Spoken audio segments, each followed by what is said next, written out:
Welcome to our channel. Today we how to uninstall Outlook AI add-in on Windows. Easy tutorial step by step clearly.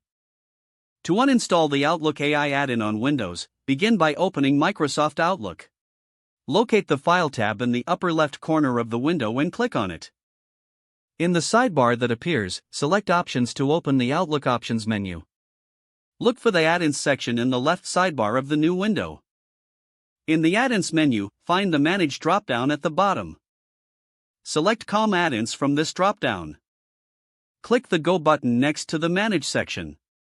In the COM add-ins dialog, locate the Outlook AI add-in in the list. Uncheck the box next to the Outlook AI add-in to disable it.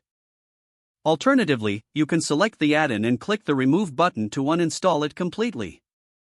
Once you've made your selection, click OK to confirm your changes.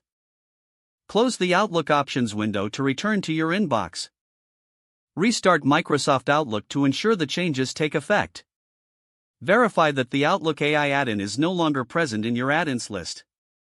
You have successfully uninstalled the Outlook AI add-in from your Windows installation. If the page does not load, refresh the browser or try again in a private or incognito window. Make sure you are using the correct email address, then retype it carefully to avoid small typos. If your password is not accepted, use the Reset option and create a new strong password you can remember. Check your spam folder for verification or security emails, then complete any requested confirmation steps. Enable two-factor authentication if available to improve account security and reduce unauthorized access risk.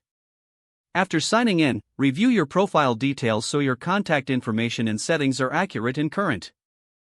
If you see an error message, note it down and try again after restarting your device and internet connection. Log out when you finish, especially on shared devices, to keep your account and payment information secure. If the page does not load, refresh the browser or try again in a private or incognito window. Make sure you are using the correct email address, then retype it carefully to avoid small typos. If your password is not accepted, use the Reset option and create a new strong password you can remember. Check your spam folder for verification or security emails, then complete any requested confirmation steps. Enable two-factor authentication if available to improve account security and reduce unauthorized access risk. Don't forget to like this video and subscribe to our channel for more step-by-step tech guides.